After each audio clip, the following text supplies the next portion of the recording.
He tossed my house keys in the trash and said, "You'll thank me when you're dead." I stood there barefoot in my own driveway. He had no idea how many people were about to learn what he really did. The keys landed with a small metallic clink next to a soggy paper bag from McDonald's. My son-in-law, David, brushed his hands together like he'd just finished a chore. "David, what is this?" I asked. My voice sounded small. A huge moving truck was backing into my driveway. A truck I didn't recognize. "That's for the new owners," he said, not even looking at me. He was checking his phone. "New owners. It's called Progress, Margaret," he sighed like he was explaining something to a child. "We discussed this. You're moving to the assisted living annex at Greenbrier. It's all taken care of." My blood went cold. "We never discussed that. I never agreed to that." "You signed the papers last month," he said, finally looking up. His eyes were flat. "You forget everything." A new car, a shiny black SUV, pulled up to the curb. A young couple got out. They looked excited, then confused when they saw me standing there in my nightgown, barefoot on the concrete. David's entire face changed. He smiled wide and welcoming. "Mr. and Mrs. Henderson, welcome. As you can see, we're just clearing out the last few things." He walked right past me. He pulled a different set of keys from his pocket and handed them to the young man. I saw the sold sign on my lawn. I hadn't even noticed it. The price was printed right there in big black numbers. $218,000. $218,000. For my home. The home my husband Frank and I bought in 1987. The home we'd paid off. The home where we raised our daughter. I walked back inside, my feet numb. The Hendersons were talking about paint colors on my porch. I went to the kitchen. I grabbed my phone. I called my daughter. My only child, Sarah. She picked up on the third ring. "Mom, is everything okay? David said you were being a little difficult this morning." "He's selling the house, Sarah," I whispered. "There are people here." "He sold the house." There was a long pause. A cold, terrible pause. Then she sighed. It was the most exhausted sound I'd ever heard. "Mom, you signed everything. We went over it. David's handling it. You must have forgotten again." "Gaslighting. That's what they called it." "I just called it betrayal." "He said he sold it for $218,000, I said. "See? That's a great price," she said, her voice brightening. "That will more than cover Greenbrier for years. It's for the best, Mom. You'll thank us." "You'll thank me when you're dead," David had said. "You'll thank us," Sarah said. They had practiced. The movers started coming in. They were kind but firm. "Ma'am, we need to start with the main rooms." I went to my bedroom. The neighbors were watching. Mrs. Petrov from across the street. She just stood on her porch, wringing her hands, and then went back inside. I packed one suitcase. I took the folded American flag from Frank's funeral. I took his reading glasses from the nightstand. And I took his old, worn-out leather briefcase. The one I hadn't been able to open since he died. I walked out of my house for the last time. David didn't even watch me go. He was laughing with the new owners. That night, I slept in my 2011 Toyota Camry. I parked in the back corner of the Food Lion parking lot. I ate a sleeve of saltine crackers for dinner and watched the lights of my old home flicker on, knowing someone else was inside. That was just the beginning. I had no idea how much worse it was about to get. The next morning, I woke up with a cramp in my neck and $412 in my checking account. I was 72 years old and I was homeless.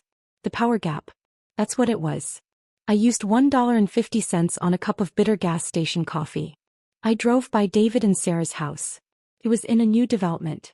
One of those gated communities with a fancy name like Willow Creek Estates. There was a brand new Cadillac SUV in their driveway. The kind with the third row of seats.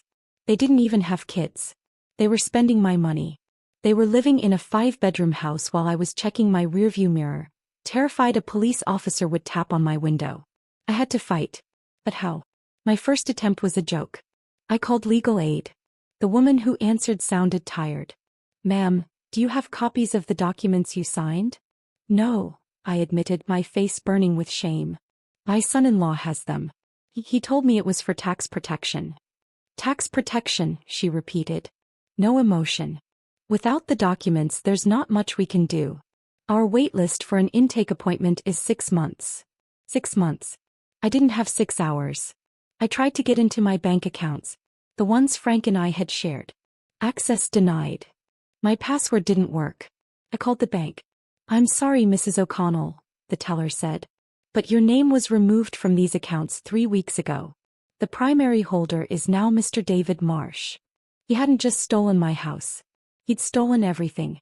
I sat in my car in the bank parking lot and I tried Sarah again. I had to. She was my daughter. "Sarah, please," I begged. I hated the sound of my own voice. "He took the money. All of it. I have nothing. I'm in my car." "Mom, stop being so dramatic," she snapped. "David didn't take anything. He is managing it. You weren't paying your bills. You were letting the house fall apart. We were worried about you. I'm sleeping in my car, Sarah." Pause. "Longer this time." "Well, that's your choice, isn't it?" she said. Her voice was ice. "David offered you a beautiful room at Greenbrier. You're the one being stubborn. Call me when you decide to be reasonable." She hung up. That was the moment. The I can't win moment. I sat there as the sun started to go down. My phone buzzed. A low battery warning. My car was low on gas. I was low on everything. They had the money. They had the law on their side because I'd been stupid enough to sign those papers. They had the house. They had my own daughter. I was just a confused old woman in a Toyota. They had won. I put my head on the steering wheel and I cried. I cried for Frank. I cried for my daughter. I cried for my own stupidity. But they forgot one thing. I was Frank O'Connell's wife. And Frank didn't trust anyone. Especially David. Let me back up. You need to understand how this happened. When Frank died, it wasn't slow. It was a heart attack. He was mowing the lawn on a Tuesday and he was gone by dinner. My world didn't just shrink. It collapsed. The grief, it wasn't just sadness. It was fog. It was confusion. I'd miss meals. I'd find my keys in the refrigerator. I couldn't read a book. The words just wouldn't stick. David stepped right into that fog. He and Sarah were there every day. He brought casseroles. He mowed the lawn. He called me Mom. "Margaret, let me handle the paperwork," he said one night, stacking envelopes on my kitchen table. "The probate, the insurance, the bills. You shouldn't have to deal with this. Just for a few months. Until you're back on your feet." He seemed so kind. So capable. I felt relief. About a month later he came over with a thick stack of papers and a pen. "This is just a formality, Margaret," he said, spreading them out. "We're moving the house and the main accounts into a family LLC. It's for tax protection." I must have looked confused. "It's something every smart family does," he explained, his voice so patient. "It protects your assets. If you ever need long-term care, the government can't take the house. This way it stays in the family. It protects your legacy." It made sense. I was tired. I was grieving. And I trusted him. He was my daughter's husband. So I signed. I signed everything he put in front of me. I signed my house away. I signed my bank accounts away. I signed my life away. Looking back, the signs were there. Of course they were. About 2 months before Frank died, Sarah had been complaining. "We're just so cramped in this starter home, Mom. We'll never be able to afford a place like yours." And David had always complimented the house. "This place has great bones, Margaret. Great bones. Worth a fortune in this market." I sat there in the dark in my car. I was done crying. I was just cold. I reached into the back seat and pulled Frank's briefcase onto my lap. The smell hit me first. Old leather, paper, and a faint hint of the pipe tobacco he used to smoke. I hadn't opened it since the funeral. My fingers fumbled with the latches. It wasn't a mess. Frank was never a mess. He was a meticulous accountant for 45 years. He trusted ledgers, not people. Inside were binders. Taxes. Insurance. Will. And one thin red binder. I'd never seen it before. The label on the spine just said, "Dim. David Marsh." My heart started to pound. A slow, heavy beat. I turned on the overhead light. Inside the binder wasn't just speculation. It was data. Frank, in his perfect slanted handwriting, had been tracking David's career. He had David's old pay stubs. He had copies of David and Sarah's joint tax returns from 2017 to 2022, back when Frank used to do them for free. And in the very back, tucked into a sleeve, was a carbon copy of an official government form. IRS Form 3949, the Information Referral. It was a report. Dated 5 years ago. Frank had sent it to the IRS Fraud Division. It detailed observed irregularities in a company called Prosperity Futures. The same wealth management firm David had just been hired at. A sticky note was attached. Frank's unmistakable scrawl. David's new employer. Looks like a shell game. Moving assets between elderly clients to claim duplicate continuum of care tax credits. Fraud. Keep an eye on this. My hands were shaking. But not from cold. Not anymore. David hadn't just seen an opportunity when Frank died. He'd been running this con for years. Frank knew it. And now I did too. I remembered something David said at the funeral, patting my hand. Don't you worry your pretty little head about a thing, Margaret. I've got it all. He thought I was just a confused old woman. He forgot I was married to the man who built the ledger. That's when I realized what I had to do. I didn't have 6 months to wait for legal aid. I didn't need a civil lawyer. I needed a federal one. I drove to a Walmart. I spent $40 I couldn't spare on a track phone. A burner phone. I drove to a public library. I used their computer to find the number. The direct line for the IRS Criminal Investigation Field Office. I sat in my car. I took a breath. And I made the call. IRS Criminal Investigation, how can I help you? My voice was steady. My name is Margaret O'Connell. I think my son-in-law might have used my name for something. He sold my house and told me it was for tax protection. The operator sounded bored. Ma'am, if this is about a civil dispute. No, I cut him off. This is about a company called Prosperity Futures. And I have a copy of a previous report filed by my late husband Frank O'Connell regarding their use of elderly tax credits. My report number is. I read the number from Frank's form. It was a click. The line was silent for a full 30 seconds. Then a new voice. Mrs. O'Connell? This is Senior Agent Riley. Tell me everything. Agent Riley and I did not meet in a fancy office. We met at a Denny's halfway between the library and my Food Lion parking spot. He wore a cheap suit and looked like he hadn't slept in 2 days. He didn't order anything. He just watched me. You're Frank O'Connell's wife? I am, I said. I pushed the red binder across the table. He kept this. Riley opened it. He read Frank's note. He looked at the 3949A. His eyes widened. Just a little. Your husband was right, he said. We've had our eye on Prosperity Futures for a while. We just couldn't get inside. It's all shell companies and LLCs. My son-in-law told me he was moving my house into an LLC, I said. For tax protection. Riley nodded. He uses the lie to get the signature. He transfers the asset to the LLC. Then he takes out a massive loan against the asset. The loan is fraudulent. The company defaults. The asset is seized. But he's already laundered the cash. And the original owner, you, is left with nothing. He sold my house for $218,000, I said. He probably got a loan for twice that, Riley said. This binder is the key. But we need your records. The papers you signed.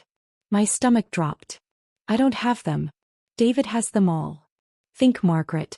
Did Frank keep anything else? And then I remembered. The storage unit. Frank had a small storage unit near the old downtown. He kept his overflow files there. I'd almost forgotten. The bill was probably past due. I need to get in, I said. Riley just slid $100 bill across the table. Get in. Give me what's in there. Call me on the burner phone. It took the entire $100 to pay the past due bill. The manager at U-Store looked at me with pity. The unit was cold. Smelled like dust and mothballs. For a moment I was overwhelmed. Boxes. Everywhere. Christmas decorations. My old Tupperware. A box of that Tupperware tipped over and fell on me. Green and orange plastic clattered on the concrete floor. I just sat there in the middle of it all. I sat there and cried for 5 minutes. Even my cat would be trying to stop me, I thought. If I still had a cat. Then I wiped my eyes. I got up. I bought a new keyboard. Oh, wrong story. I got up. I started opening boxes. Taxes. House. Personal. And then I found it. A simple manila folder. The label just said, David Personal. Frank. You magnificent, suspicious man. It wasn't David's taxes. It was research. Frank had run a background check. He'd pulled David's credit report years ago.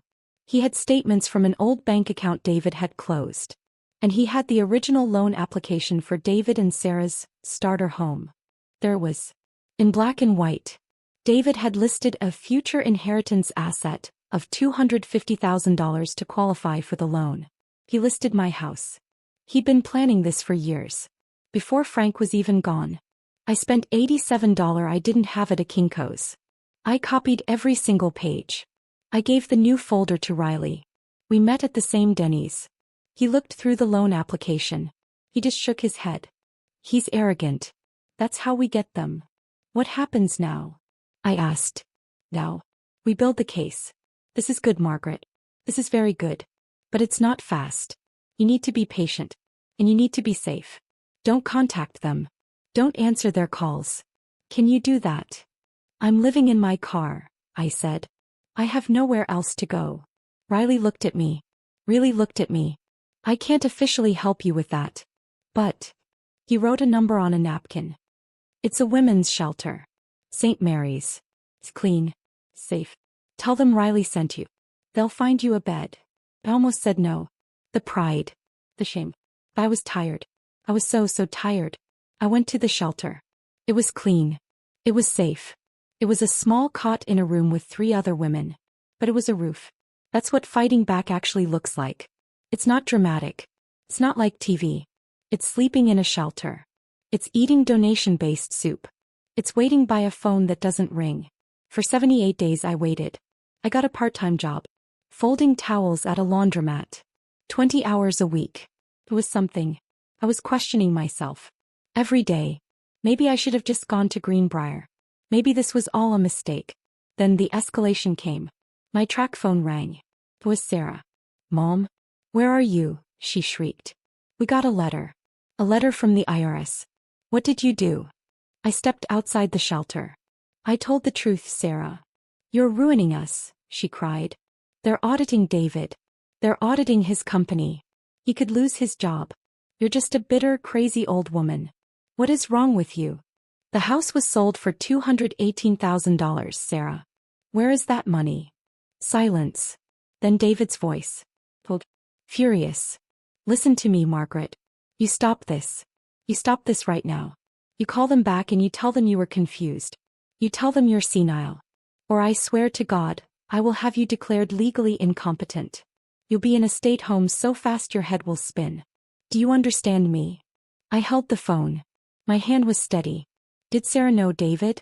When you had me sign that loan application for your first house. Did she know you were listing my home as your inheritance? The silence on the other end was a confession. You're done, I said. And I hung up. I looked at the phone. I hadn't even realized I'd pressed the record button. A feature I didn't even know it had. I called Riley. He threatened me, I said. And I think I got a confession. That call changed everything. The threat. The confession. It was the missing piece. It moved the case from financial fraud to elder abuse and coercion. Riley was blunt. We're moving now. The U.S. Attorney's Office is unsealing the indictment against Prosperity Futures. David Marsh is named as the primary agent. Your testimony and Frank's files are the foundation. What do I have to do? Nothing, he said. We take it from here. Just stay safe. It wasn't a dramatic courtroom showdown. I thought it would be like on TV. Shouting lawyers. A jury. Gasps. It was a Tuesday at 2 p.m. in a beige room. A federal building. I gave my statement. A deposition. Not to a judge but to a team of lawyers from the U.S. Attorney's Office. I just told the truth. I told them about the fog of grief. I told them about the tax protection lie. I told them about the phone call with Sarah. I played them the recording of David's threat. When it was over, a woman from the victim's advocate office sat with me. You're not the only victim, Mrs. O'Connell, she said, handing me a cup of tea. There are at least 15 others that we know of. All elderly. All widows or widowers. He was running a multi-million-dollar scheme. Were they? Homeless.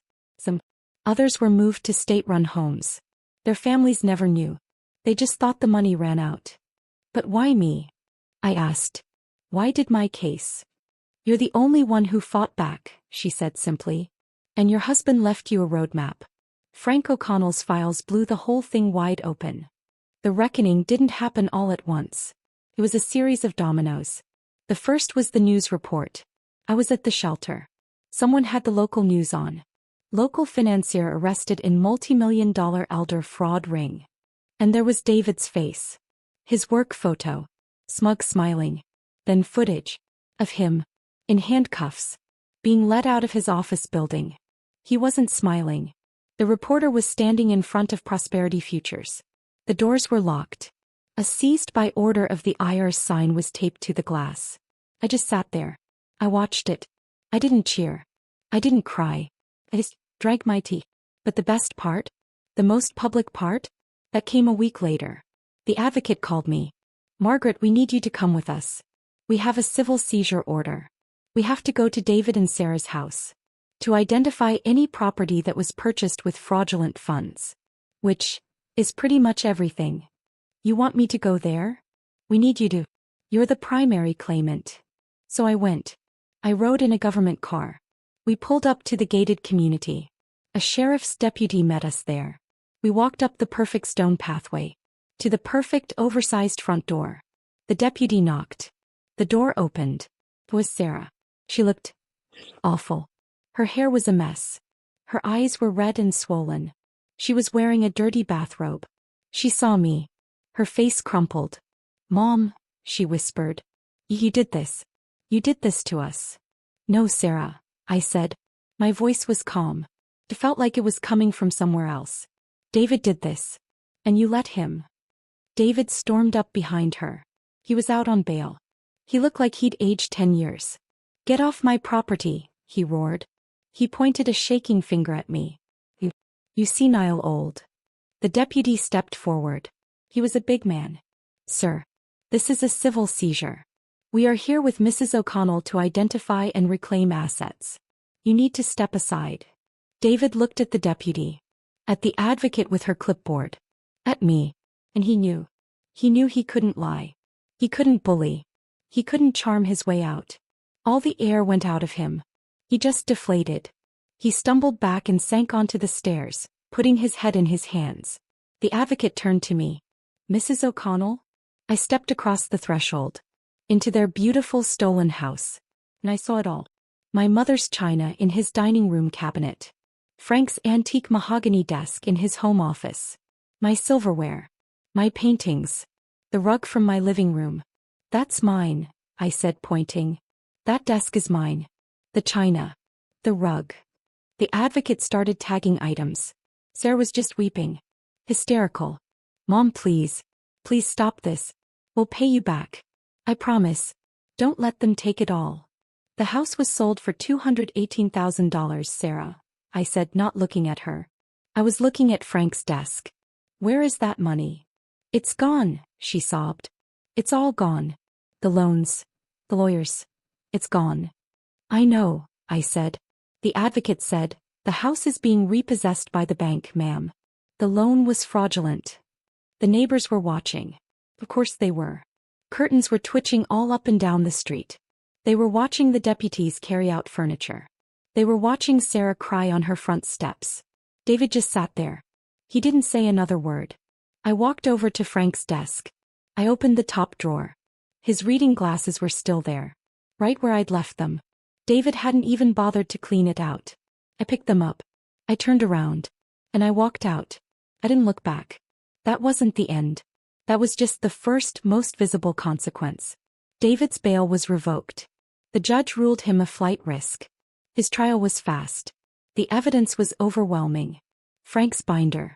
My testimony. The threat on the recording. And the 15 other families who came forward after the news story broke. David was sentenced to 15 years in federal prison. 15 years. Prosperity Futures was dissolved. Its assets were seized by the government. And Sarah? She wasn't charged.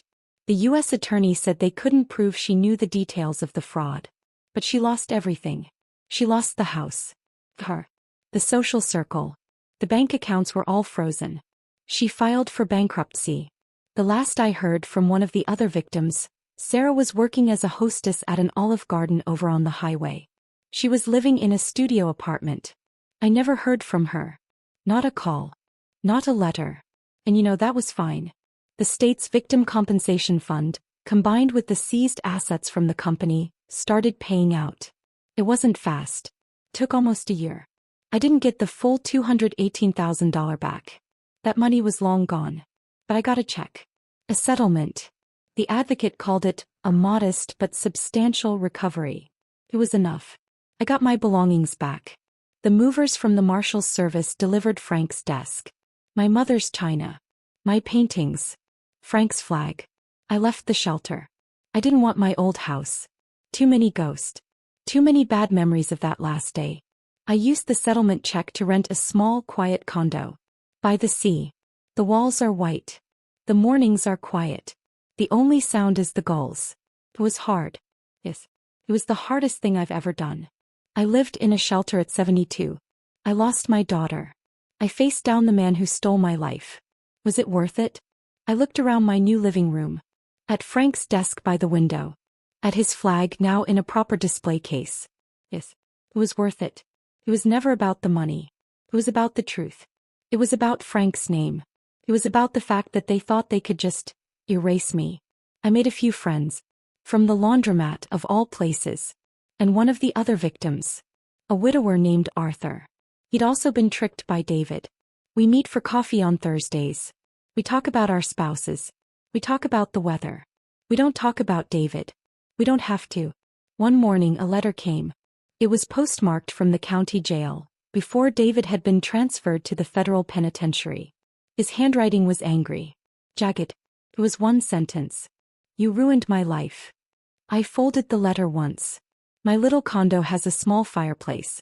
I walked over. I placed the letter on the grate. I didn't light it. I just left it there. I looked out the window. The ocean was gray and calm. I said it softly to the empty room. To Frank. No. You sold it. I took a sip of my tea. It was hot. It was good. For the first time in almost 2 years the house was quiet. My mind was quiet. I wasn't a victim. I wasn't a grieving widow. I wasn't a confused old woman. I was just Margaret. And I was free.